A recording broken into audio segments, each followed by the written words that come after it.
你不是一直都想知道我身上藏的秘密是什么吗？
这么大人了，成什么样子了？爹，你看见那个姓燕的没有？今天这大姑娘护他跟护奸夫一样，净不给我脸。你还有脸说？你长得也不差呀，你就争点气吧，用点手段，把那花指丫头给拿下喽。这花家的万贯家产，不都是咱姓李的了吗？啊，这种女人送给我都不要，整日不是在外面跑，就在家里算，想想都没劲儿。你还挑三拣四，你以为你是太子爷啊？这何府上下，谁能看得上你？怎么就看不上我啊？谁敢看不上我啊？你敢看不上我？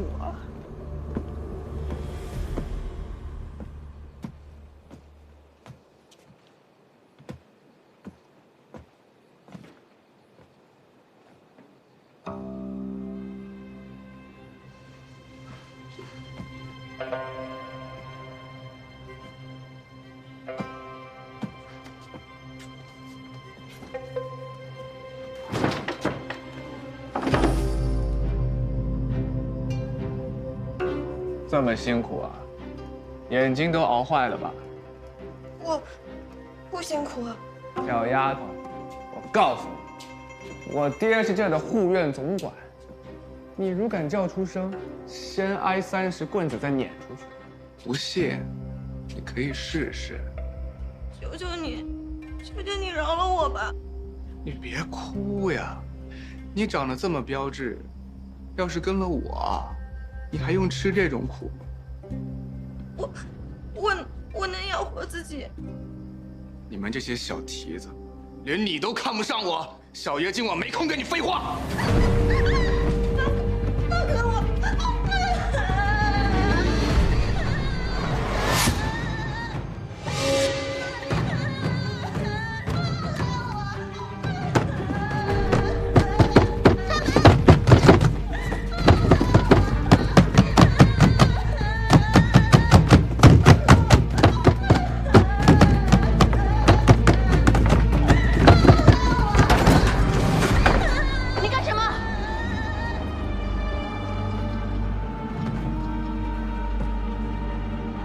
我干什么？又来一个小妞儿。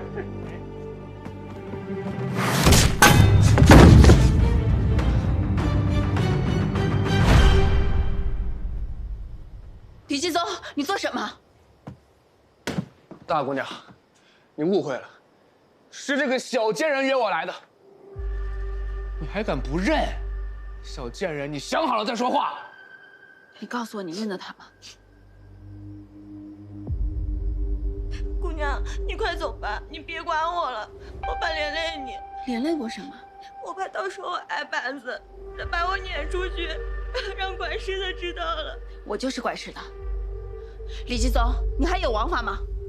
大姑娘这话就不好听了。外边的王法是什么？那都无所谓。这府上的王法呀，哎呦，就靠我们爷儿俩了。之前我跟您说过，这世道不太平，这府上进几个匪贼，伤几条人命，哟，那是很正常的事儿。李贵，你什么意思啊？你是想要灭口吗？您是个聪明人，您不能一时冲动，哎，被这个小丫头片子给蒙蔽了。我们家嵇宗啊，还是个孩子，这不能让这个小姑娘给勾引了。这犯这错，这不是个错呀。李护院颠倒黑白的本事，倒比看家护院的强。哎呦，臭小子，睡个女人呢，头昏脑胀，没出息。爹，我现在就揍这2个小贱人！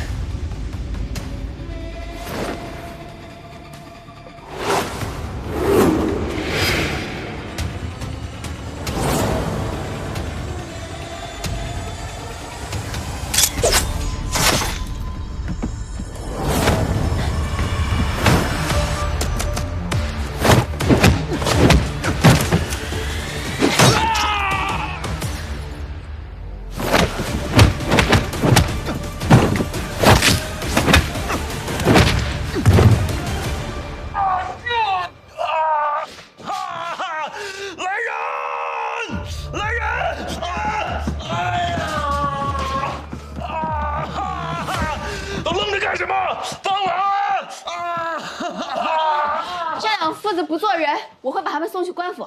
谁想跟着进官府的，只管动手。今日之事，李贵是恶手，与你们无关。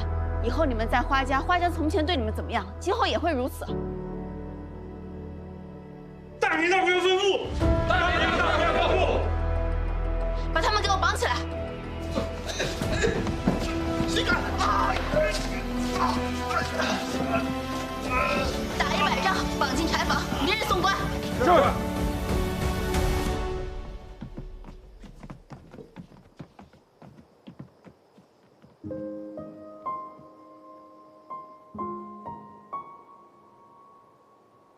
你刚来花家就发生了这样的事情，是我失职，也是花家对不住你。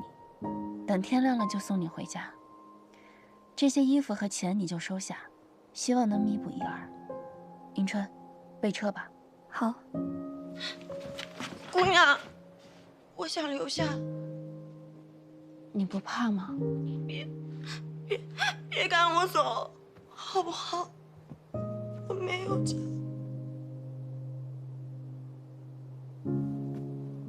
快起来！你没有做错什么，为何要赶你走？若是从前的东家，他们都不肯信我，他们都知道了，我以后可怎么活呀？好了，不哭啊，没有人会说你的。对，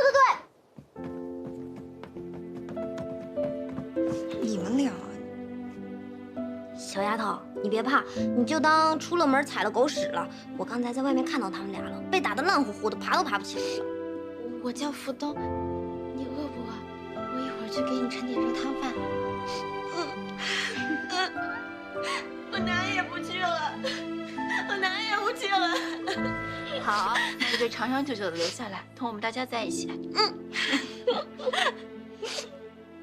姑娘，我想有个名字，你能帮我取个名字吗？那这样吧，她叫迎春，他叫鲍夏，他叫福东，你就叫念秋，好不好？念秋，好，好，太好了，这下总算是4角俱全了。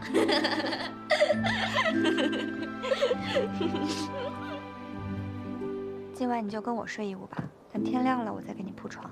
嗯。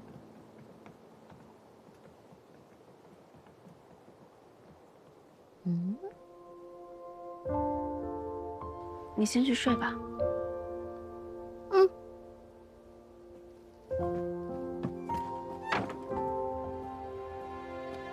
怎么还没睡？怎么样了？哦，他只是受到一些惊吓，没有什么伤，你就让他们带去休息了。我说你，我能有什么事啊？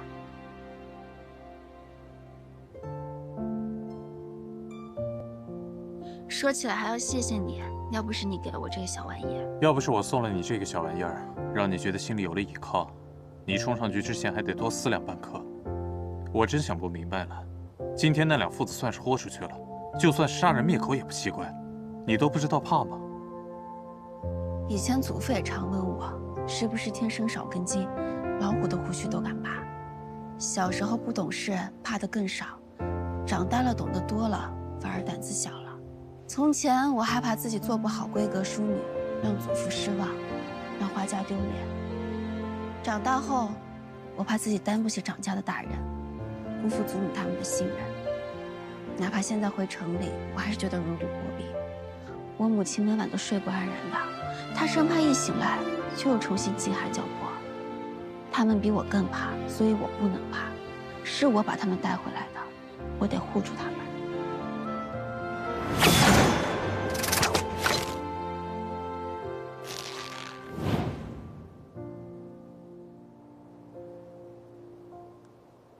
花枝，我说错了。光嘴上赔不是可不行。那从明日起，我便从头教你如何使用这袖剑，再教你些拳脚，防身可好？早点休息吧，明天我召集护院，重新给他们立规矩。你既聘我做武先生，应该也有这层思虑在吧？那就多谢燕先生。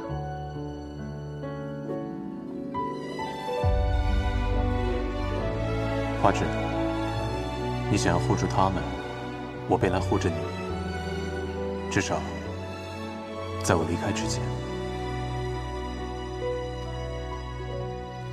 哎呀，终于把那个姓李的给打发走了，我这心里呀也踏实多了。哎呀，可不嘛！可是咱们要重新雇一个人，又不知道他的人品如何。哎呀，这老天也怪，把男人都生得高高大大的，咱们又敌不过。你这话可不对啊！我看你们家大姑娘一个人可以抵好几个男子呢。我要是不来啊，都不知道二婶在背地里夸我呢。我正在跟你娘商量聘请护院的事儿，正犯愁呢。你说这知人知面不知心，万一再请来一个跟李贵啊、李健似的，怎么办呢？二婶放心，我同燕先生说好了，他在咱们家里当一天武先生，就顺便看一天护院，我多开一份工钱就是了。真的啊？哎呦，阿弥陀佛！要不说咱们家运道好呢，这么齐整的一个郎君，又是芍药的亲哥哥，竟然愿意在咱们家做2份差事。大姑娘，你可得千万把他留住了。对呢，对呢，我给燕先生做2身新袍子，你亲自给他送去。听婶子的，让鲍夏再去买2双鞋，多买几斤好茶叶。你平日里啊得打听他爱吃什么，爱用什么，对症下药才好。你年纪轻，人情世故不太懂，万一真的把他得罪了，他心凉了要走了，可就……二婶，我去帮你看看伯里上课吧。哦，去，我们说的话你可得记着啊。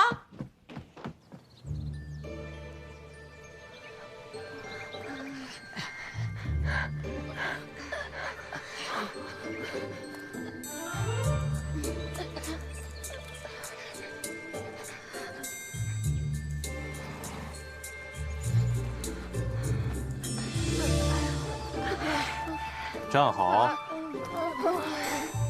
哎呀，燕先生，你不是武先生吗？怎么只教我们扎马步？是啊。那你想学什么呀？飞檐走壁、劈山碎石，我还想学飞剑呀。我也想飞剑。可以。好了，可以学飞剑了。但也得先扎马步。哦，还要扎马步。无论想学什么，都得先把步子给扎稳。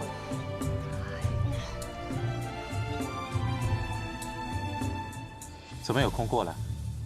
那再忙也不能冷落燕先生，万一你心生幽怨，一走了之了怎么办？那就要看东家对我怎么样了。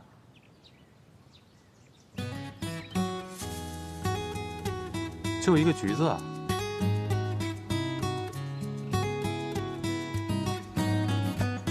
多谢东家，教你用袖剑。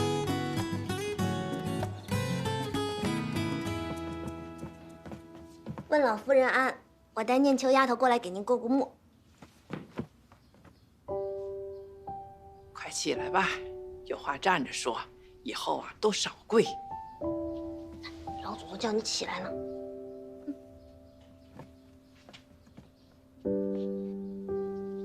看上去是个俊俏的姑娘啊，你们都在芷姑娘身边，她平日里大事清楚，小事糊涂，衣食寒冷都不挂在心上，那心思啊都拧成一死疙瘩了。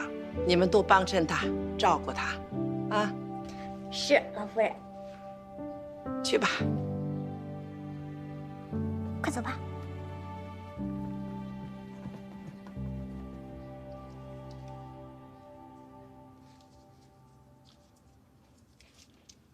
听说那天救这姑娘的是你家兄长，如今还在府上做武先生。嗯，是我哥哥，我哥哥可喜欢花姐姐。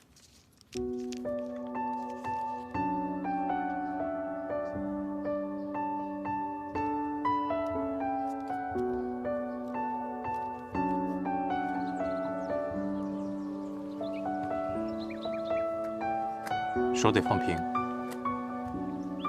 往这摆，手掌得往上，不然扎手上。往上一点，放松。对，往上。这样吗？嗯。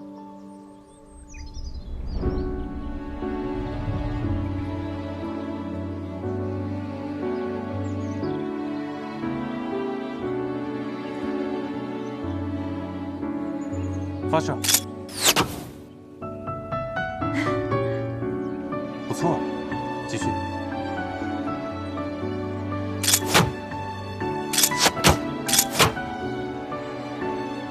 没事，继续。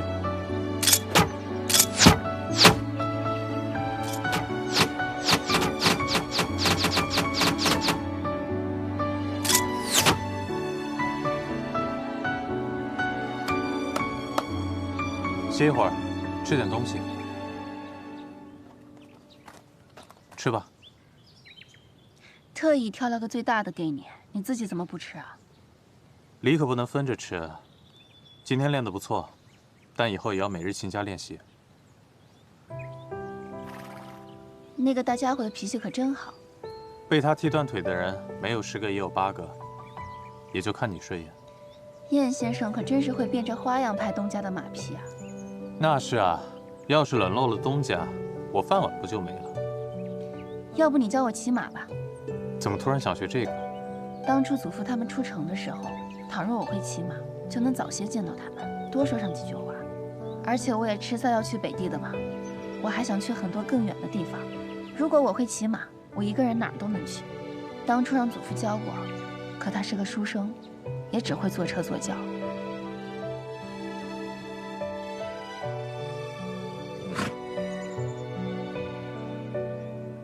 别拉这儿，要拉住缰绳。不行啊，我一拉住他就摇头晃脑的，我会掉下去的。不会掉的。这坐在马上的是我，掉下去也不是你啊。行，即便你掉下去，我也能接住你。嗯。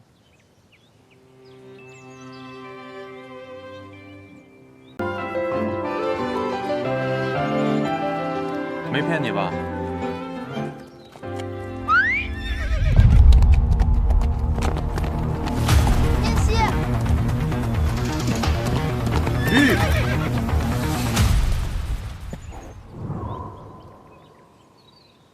你吹口哨干嘛？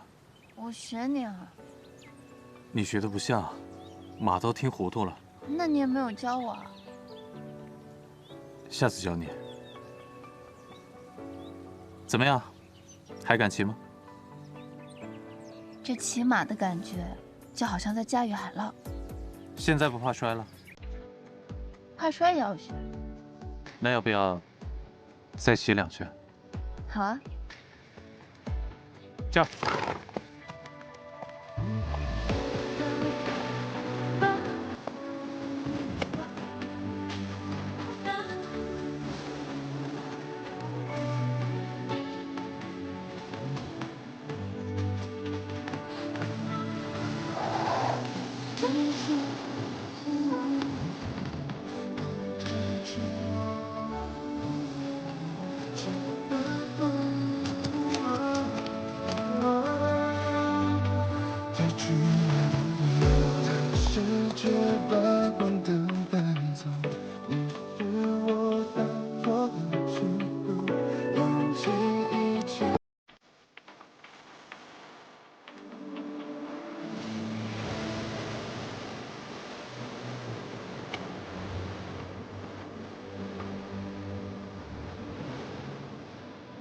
玉，陆墨，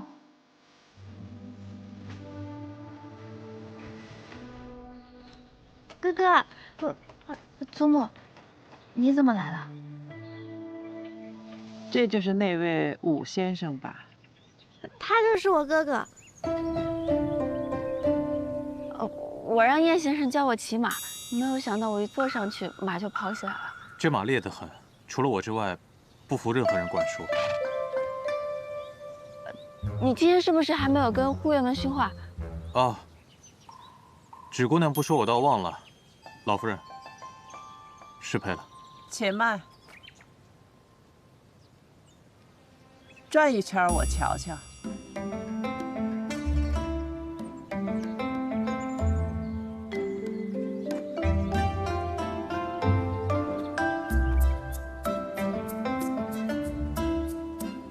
去吧。告辞。我跟你一起去，哥哥。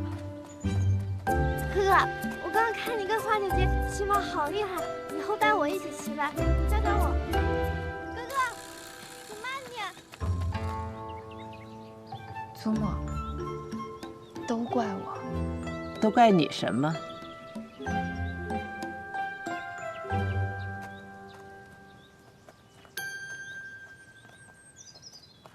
是匹好马。祖母，这燕先生的马脾气不好，你离远一些。不用那么紧张，你呀就是绷得太紧了，像根弓弦子似的，硬邦邦的。那马一动，你不就摇摇晃晃了？先松下来。你看给咱们后厨送货的那驼马了吗？他身上那个带子是软的，挂在马身上就是稳稳当当的。如果是个硬邦邦的硬棍子，那马一动，它不就掉地下了吗？要学御马呀，先记住一条，手里的缰绳，无论如何遇到什么事儿，都不能扔掉它，不能扔掉把握方向的决心。无论是御马、御人还是御事儿，都要学会顺势而行，求得一个张弛有度。这马的力量大，你的力量小，要学会借力借势，才能四两拨千斤。祖母，你怎么知道这些？你只当我是深宅大院里什么事儿都不会做的老妇人是吗？我又不是生来就这么老，我像你这么大的时候，偏爱骑烈马喝烈酒，全皇城的少年郎都追不上我。是匹好马。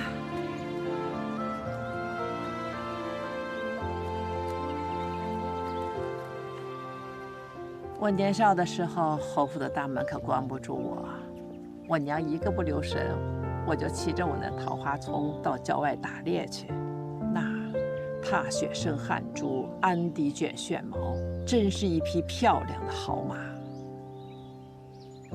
哎，那回我那桃花丛被大风迷了眼，误打误撞就跑到一个破屋边上。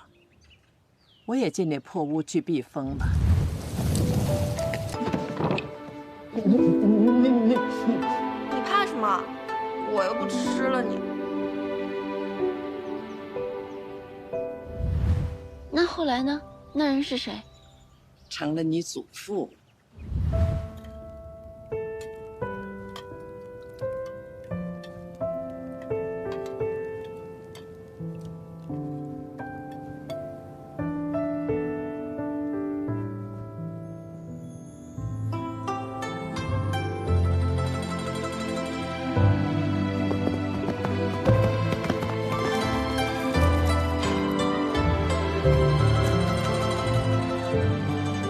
给你的，这是什么？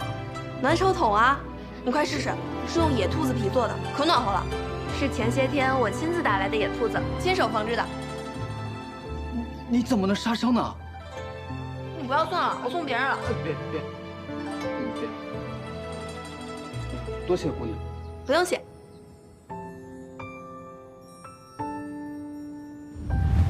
谁能想到，我就陪上了一辈子。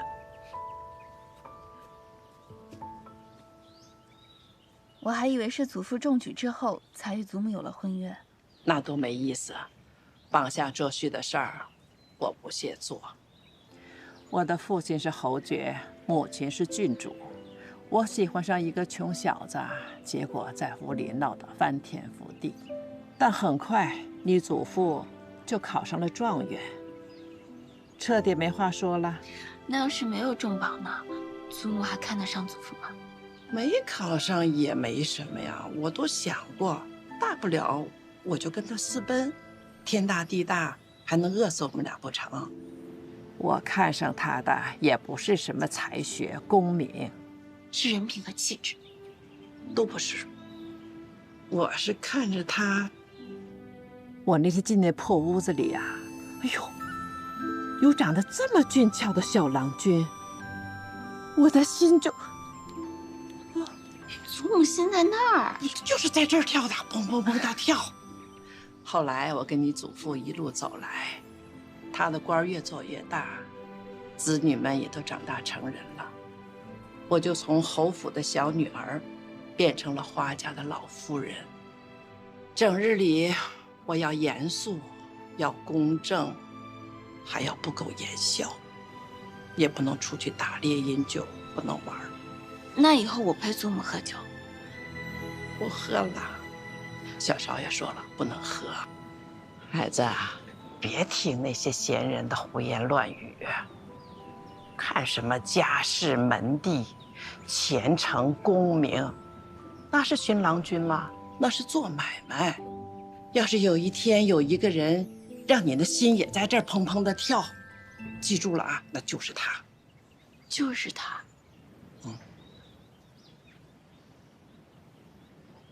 你喜欢那武先生吗？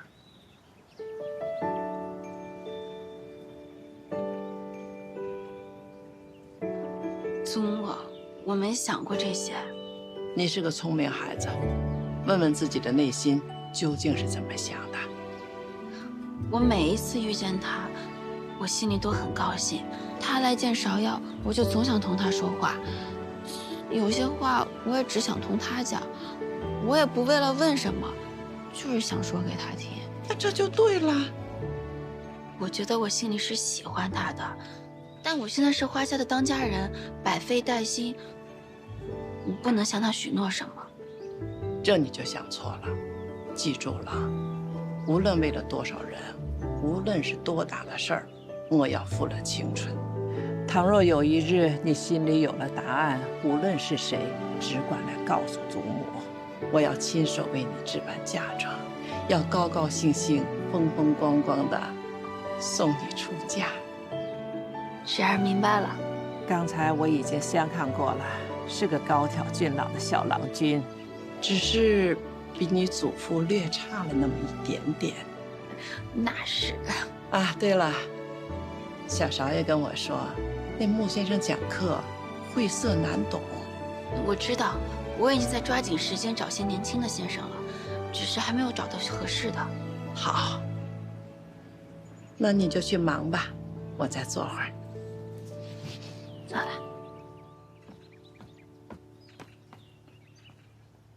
刚才你看见他们俩骑马的样子了？照这个学法，3年5年他也学不会呀，那心思就没在那马上。你说的是。把那后生叫来，我有话要问他。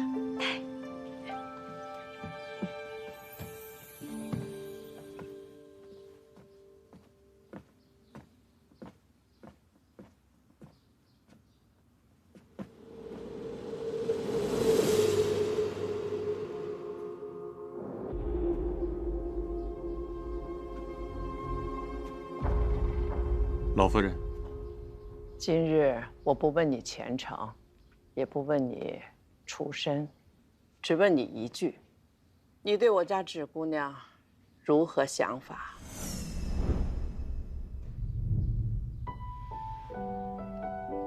如何想，如何说便是。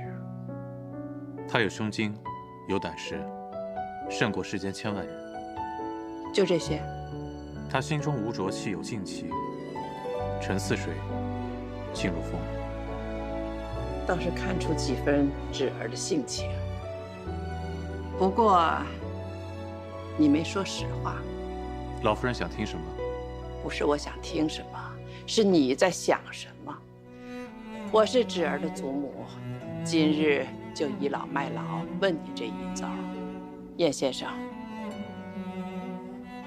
你不必急着回答我指望你好好想一想，问问自己的心，什么时候有了答案，想明白了，不用告诉我，该告诉谁，你知道。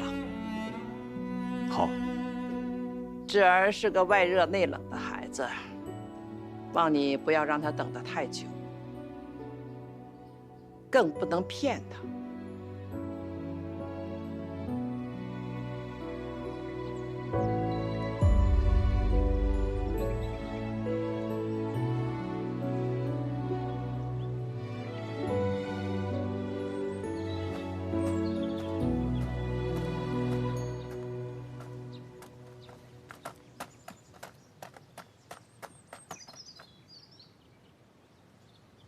你还笑？方才你见到祖母，就像老鼠见了猫，没有想到没少胳膊少腿就回来了。祖母动气没有？她怎么同你说的？她可能年纪大了吧，这眼神不太好，居然夸你长得还不错。啊，那大姑娘年纪轻轻，眼神好，怎么什么都没看出来？以前倒是没有仔细看，今日定睛一看啊，长得还不赖。那这马，没人还骑不起啊？可千万别再被祖母撞见了。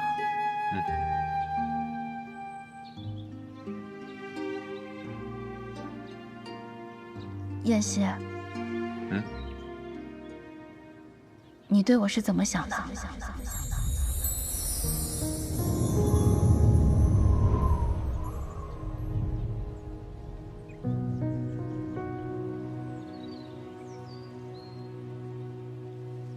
好好查一查，看看太后和花家到底是何种勾连。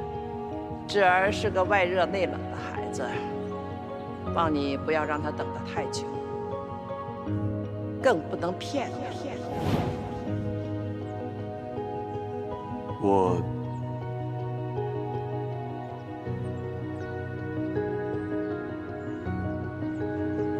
当你是知己。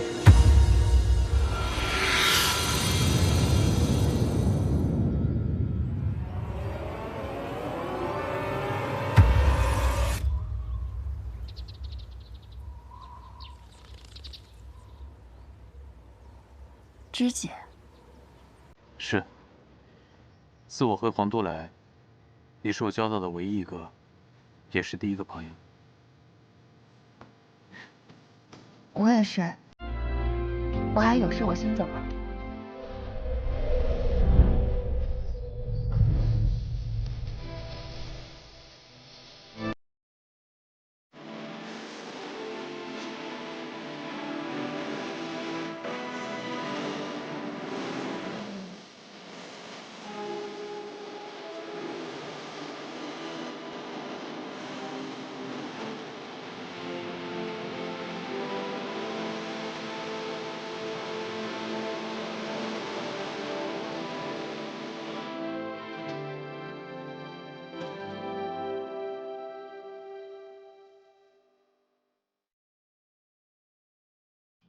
花芷，知己难道还不够吗？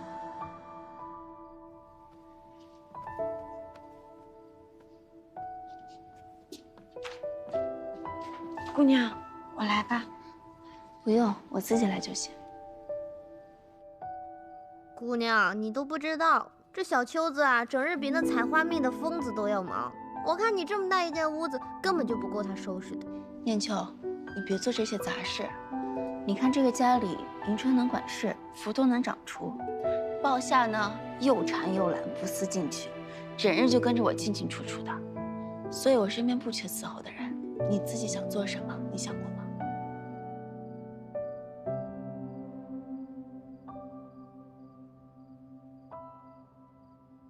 姑娘，你袖怎么坏了？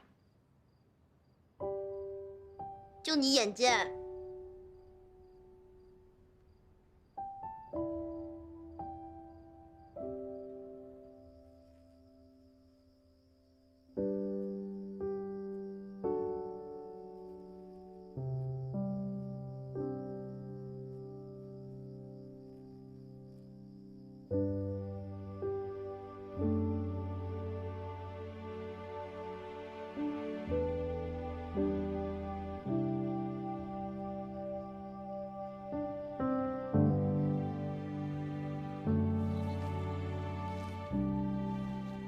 娘，衣服缝好了。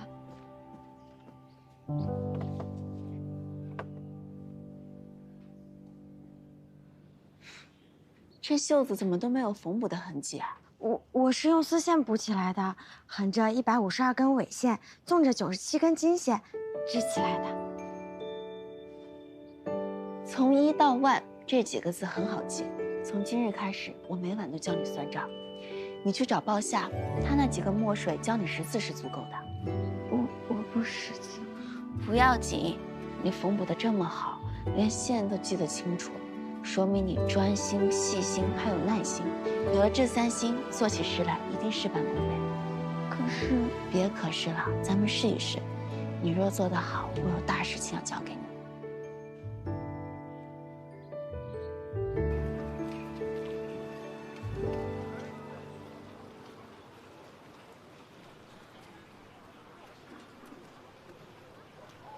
哎，现在这生意真是不好做啊。对，是啊。这样都挤在一处，谁家生意会好啊？而且一进来就阴气森森的，难怪没有人演。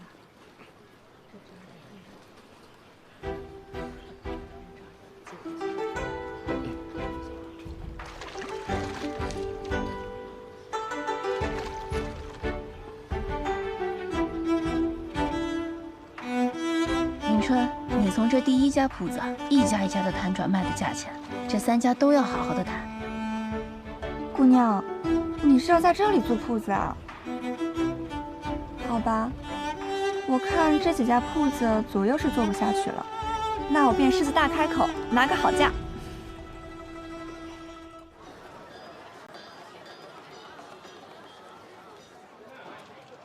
哎，芍药，别乱跑！福德姐姐，你抓得太紧了，我没乱跑。外面人杂，芍药，你乖乖跟好我们，要不然下回就不带你出来采买了。那不行，我帮你磨地来，我不惹事。